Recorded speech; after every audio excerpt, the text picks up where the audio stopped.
Welcome back to English Noir. In this video, we're going to learn English through the story of the biggest money laundering scandal in the world.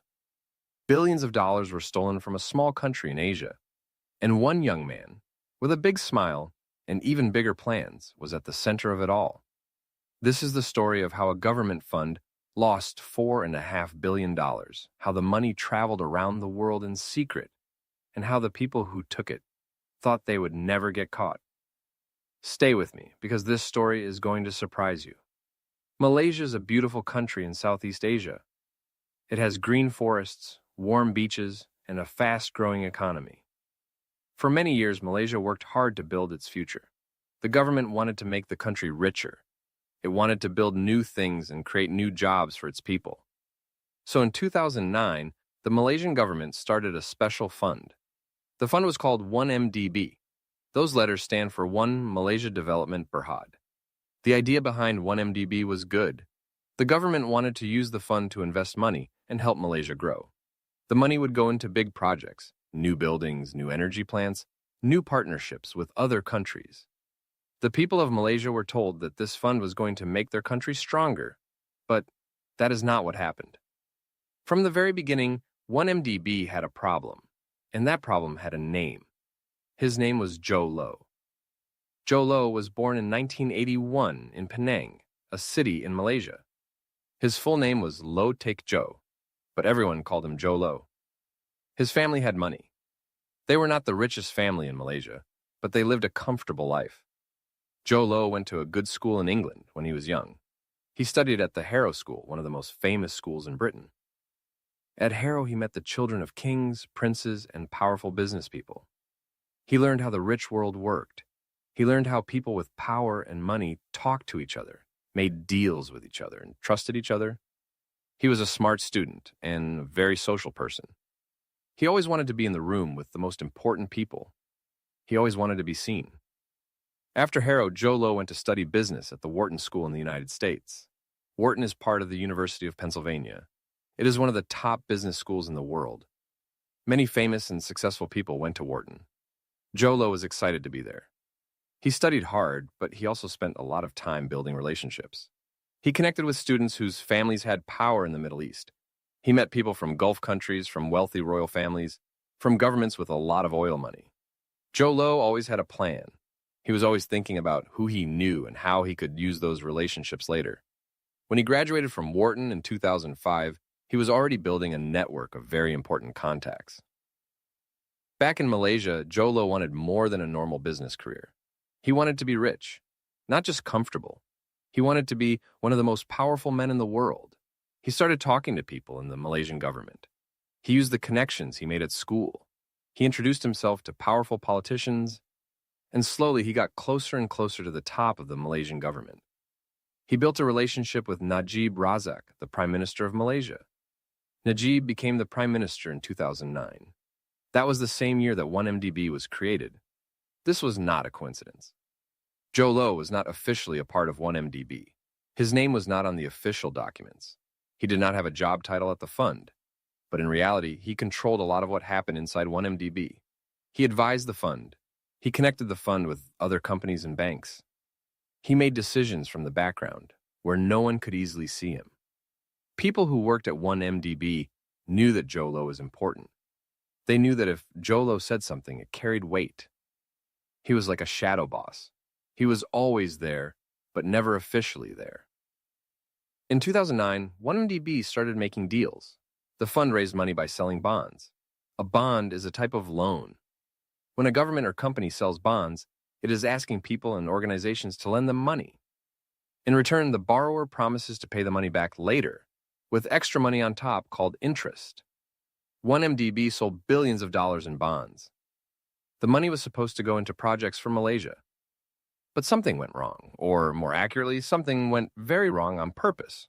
Goldman Sachs is one of the most powerful banks in the world. It is based in New York, in the United States. Goldman Sachs helped 1MDB sell its bonds and raise billions of dollars. For this work, Goldman Sachs charged extremely high fees, much higher than normal. While other banks charged around 1% for this kind of work, Goldman Sachs charged around 10%. That is an enormous difference. Goldman Sachs made hundreds of millions of dollars in fees from 1MDB. Later, investigators would ask many questions about why those fees were so high and who approved them. The money that came into 1MDB did not stay in Malaysia and was not used for Malaysian projects. Instead, it moved. It moved fast, and it moved in secret. The money traveled from one bank account to another, across different countries, through different companies. This process has a name. It is called money laundering. Money laundering is when people take money that was stolen or obtained illegally and move it through different accounts and businesses to make it look clean. They mix the illegal money with legal money. They send it through companies in countries with weak rules. They buy things with the money and then sell those things later. Eventually, the money looks normal. It looks like it came from a legal business. The dirty money becomes, at least on paper, clean money. Joe Low and his associates were very skilled at this. The money from 1MDB went from Malaysia to accounts in Singapore, to accounts in the British Virgin Islands, to accounts in Switzerland, to accounts in the United States. Each stop made the money harder to trace. Each new account, each new company name, each new country added another layer of confusion. Investigators later described it as a financial maze. A maze is a puzzle with many paths where it is very easy to get lost. And that was exactly the point. With the stolen money, Joe Low began to live a life that most people cannot imagine. He started throwing parties, but not just normal parties.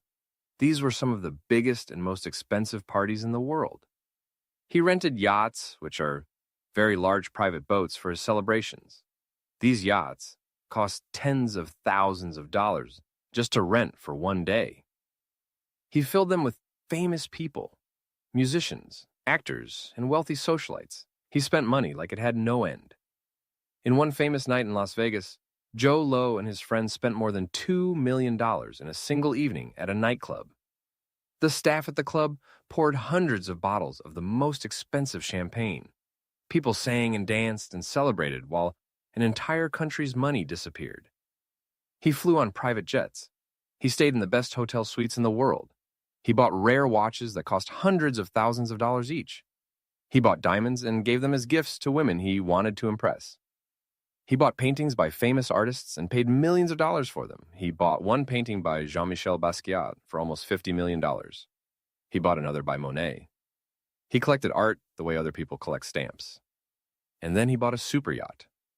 The super yacht was called Equanimity. It was 91 meters long, which is almost the length of a football field. It had a helicopter landing pad on the top. It had a swimming pool, a gym, a cinema, a spa, and bedrooms that looked like five-star hotel rooms. The yacht cost $250 million, $250 million for a boat for one man's parties and vacations. While teachers and nurses in Malaysia worked long hours for small salaries, the money from their country's development fund was floating on the ocean in a private yacht. Joe Low also wanted to be part of Hollywood. He became a producer of movies. He helped finance some big Hollywood films, including the movie The Wolf of Wall Street, which is a film about financial crime and greed. The irony is almost impossible to believe. A man who was committing a massive financial crime was helping to make a movie about financial crime. With stolen Malaysian money, the money moved through production companies and ended up on screen. Investigators later said that tens of millions of dollars of stolen 1MDB money went into Hollywood productions. He became friends with celebrities. He spent time with famous musicians and actors. He was photographed at parties with some of the biggest names in entertainment. He seemed to be everywhere. He was in New York, in Los Angeles, in London, in Abu Dhabi, in Singapore. He traveled the world with no fixed address and apparently no limits on what he could spend. Meanwhile, back in Malaysia, ordinary people had no idea what was happening. The government of Prime Minister Najib Razak continued to talk about progress and development. The 1MDB fund continued to promise great things. Officials gave speeches about investment and growth. But the money was gone, and the debts were growing. Because while money was being stolen from 1MDB, the fund still had to pay back the bonds it sold. It still owed billions of dollars to investors. But the projects that were supposed to generate income were not working. The fund was losing money. It was borrowing new money to pay old debts. This is sometimes called robbing Peter to pay Paul. You take from one place to pay another, but the total problem only gets bigger. The financial situation at 1MDB was getting very serious, and more people were starting to ask questions. A journalist named Claire Rucastle Brown ran a website called Sarawak Report. She was a British journalist who had lived in Malaysia and cared deeply about the country. She started investigating 1MDB and publishing what she found. Her reports were detailed and alarming. She wrote about the missing money, about the connections between 1MDB and Jolo, and about the role of Prime Minister Najib. The Malaysian government tried to block her website inside Malaysia. They tried to stop people from reading what she wrote. But the internet is hard to completely control, and her stories kept spreading. At the same time, in the United States, government investigators began looking at the money that had moved into American bank accounts and American property. The United States Department of Justice started a large investigation. They gave it a name, Operation Trojan Horse. No, wait, actually, the case was formally titled simply as matters related to 1MDB. Investigators looked at how money moved from Malaysia into the United States. They looked at the purchase of expensive New York apartments, Los Angeles mansions, and even the hotel next to the White House in Washington. They looked at the art purchases, the yacht, the Hollywood movies. They followed the money trail step by step, country by country, account by account. What they found was enormous. The United States Department of Justice said that more than $4.5 billion had been stolen from 1MDB. $4.5 billion. This was not a small theft. This was not one corrupt official taking some extra money for himself. This was a systematic and organized stealing of an entire nation's money, carried out over many years, by many people, across many countries. The Department of Justice called it the largest kleptocracy case in American history. Kleptocracy is a word for a system of government where the leaders steal from the people. It comes from the Greek word for thief. In Malaysia, the political situation became very difficult for Najib Razak. Journalists and opposition politicians kept asking questions about 1MDB and about money that appeared in Najib's personal bank accounts. In 2015, the Wall Street Journal, a major American newspaper, reported that about $681 million had gone into Najib's personal accounts.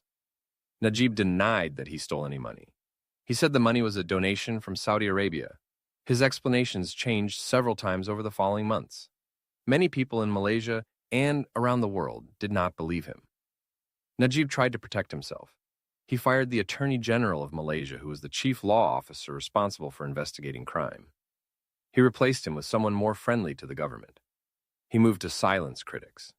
He used laws about false information and national security to stop people from talking too openly about 1MDB. For a while, it seemed like Najib might escape the consequences of what happened. But then came the election. In May 2018, Malaysia held a general election. Najib's party had controlled the government for more than 60 years without interruption. Most people expected Najib to win again. But something remarkable happened. The Malaysian people voted him out. A 92-year-old former prime minister named Mahathir Mohamad came out of retirement to lead the opposition against Najib. Mahathir had actually been prime minister before, for 22 years. He was very old, but the people of Malaysia trusted him. They wanted change. They wanted someone who would actually investigate 1MDB and hold the guilty people responsible. Mahathir won. Najib lost. And on the night the results came in, people went into the streets of Kuala Lumpur to celebrate. It was a historic moment. For the first time in over 60 years, there was a change of power in Malaysia. The new government moved quickly. Najib was banned from leaving the country. Police visited his private homes and began searching for evidence. What they found inside those homes shocked many people. Officers removed hundreds of designer handbags. Bags made by luxury brands worth thousands of dollars each. They took boxes of jewelry. They took watches and expensive accessories. In total, authorities seized items worth an estimated $270 million from properties connected to Najib and his wife, Rosma Mansour. His wife was known for her love of expensive things, particularly a type of luxury handbag called a Birkin bag, made by the French brand Hermes. Each Birkin bag can cost tens of thousands of dollars. Authorities found dozens of them. Najib Razak was charged with criminal offenses. He went to trial, and in July 2020, a Malaysian court found him guilty. He was convicted of 7 criminal charges related to corruption and money laundering. He was sentenced to 12 years in prison and fined 210 million ringgit, which is the Malaysian currency. It was a landmark moment. A sitting former prime minister of Malaysia was going to prison for stealing from his own country. But what happened to Joe Low? This is where the story becomes even more strange. Joe Low disappeared. As investigators around the world began closing in on him, as his name became known in news reports and court documents, he simply vanished. He had been traveling the world for years with no fixed home. He had money and resources in many countries. He had friends and contacts in powerful places. And he used all of that to hide. The United States government charged him with multiple crimes. The Department of Justice issued formal charges against him and asked countries around the world to help find him. Malaysia issued an arrest warrant for him. Interpol, which is the International Police Organization, issued a red notice for him. A red notice is like a global wanted alert that asks countries to arrest a person if they find them on their soil. But Joe Low was not found. Investigators believed he was hiding in China, possibly with the help of the Chinese government, which was not going to hand him over to Malaysian or American authorities. China and Malaysia had a complicated diplomatic relationship, and Joe Low seemed to be using that complicated situation to stay safe. He denied all the charges against him. From wherever he was hiding, he gave occasional statements saying he was innocent, that the case against him was politically motivated, that he was a victim of unfair treatment. Few people believed him. The money itself was partly recovered. The United States Department of Justice began a process to take back assets that were bought with stolen 1MDB money. They used a legal process called civil asset forfeiture. This means the government can take property that was purchased with illegal money, even without a criminal conviction. They took the super yacht Equanimity. It was eventually sold back to Malaysia for about $126 million. They took luxury apartments in New York and in other American cities. They took artwork. They recovered money from banks in several countries. In total, the United States recovered more than $1 billion in assets related to 1MDB. Other countries, including Malaysia and Singapore, also recovered additional funds. Goldman Sachs, the powerful bank that helped 1MDB raise its billions, eventually agreed to pay nearly $3 billion in a settlement with the United States government and other regulators. The bank admitted that a former employee had paid bribes to help win the 1MDB business. Goldman Sachs also paid a settlement to Malaysia of around $2.5 billion. For a bank as large and wealthy as Goldman Sachs, these were very large fines, but not enough to deeply damage the institution. Some former Goldman Sachs employees were criminally charged. One former banker named Roger Ng was convicted in the United States in 2022 and sentenced to 10 years in prison. Singapore, which was used as an important stop in the money laundering process, took action against its own banks and financial professionals. Several bankers lost their licenses. Banks were fined. Singapore worked to show the world that it was a responsible financial center that took these violations seriously. The 1MDB scandal changed things in many countries. It made governments and banks look more carefully at where money comes from and where it goes. It showed the world how money can move across borders in secret if the rules are weak and the checks are not strong enough. It showed how powerful people can use complicated financial systems to hide what they are really doing. And it showed that when journalists ask questions, when investigators do their work, and when voters go to the polling station and make their voices heard, even the most powerful people in a country cannot always escape what they have done. For the people of Malaysia, the 1MDB scandal was a painful experience. The money that was stolen was money that should have built schools, hospitals, roads, and infrastructure. It was money that should have helped the poorest communities in the country. Instead, it bought champagne and super yachts and Hollywood movies and Birkin handbags for a small group of people who thought they were above the law. Najib Razak stayed in Malaysia and continued to fight his legal battles. After his conviction, he tried many appeals. In August 2022, Malaysia's highest court rejected his final appeal, and his 12-year prison sentence was confirmed. He went to Kajang prison in Selangor, Malaysia. It was a moment that many Malaysians watched with deep emotion. Whether they felt relief, sadness, anger, or a complicated mix of all three, it was impossible for anyone in the country to pretend that nothing had happened. Joe Low remains, as of the time of this script, a fugitive. He is one of the most wanted financial criminals in the world. The man who once threw parties that cost millions of dollars in a single night now lives somewhere in the shadows, wanted by governments across 4 continents. The parties are over, the champagne is gone, the yacht has been sold, but the man himself has not faced justice yet. And so the final chapter of this story has not been written. What the 1MDB story teaches us is not complicated. It tells us that power without accountability is dangerous. Accountability means having to answer for what you do, having to explain your actions to others, having to face consequences if you do wrong things. When powerful people are not held accountable, they can do terrible things. And when ordinary people stop asking questions, stop reading the news, stop caring about where the government's money goes, the people in power sometimes take advantage of that silence. It also tells us that money, even when it is moved carefully and hidden well, leaves traces. Every transaction, every transfer, every purchase creates a record somewhere. And when investigators work hard enough and long enough, those records tell a story. The money always talks, eventually. The 1MDB scandal involved money from one small country, but the trails went through Singapore, the United States, Switzerland, Luxembourg, the Cayman Islands, Abu Dhabi, and many other places. The world's financial system is deeply connected. Money can travel from Kuala Lumpur to New York to London in seconds. That is a wonderful thing for trade and business, but it is also a tool that criminals can use if the system has weak points and if the people watching the system are not paying attention. The journalists who investigated this story, the investigators who followed the money, and the voters who went to the polls in 2018 and chose a different future for their country, all of them played a part in bringing this story to light. Truth is sometimes slow. It can take years, but it does have a way of arriving. And that brings us to the end of today's story, the world's biggest money laundering scandal. A story about a small country, a missing fortune, a man who loved parties, and a system that was used to move billions of dollars away from the people it was supposed to help. We covered a lot of ground today. We talked about how MDB was created, how the money was stolen, how it moved around the world, how it was spent, and how the people responsible were eventually caught, charged, and in some cases punished. Thank you so much for watching English Noir.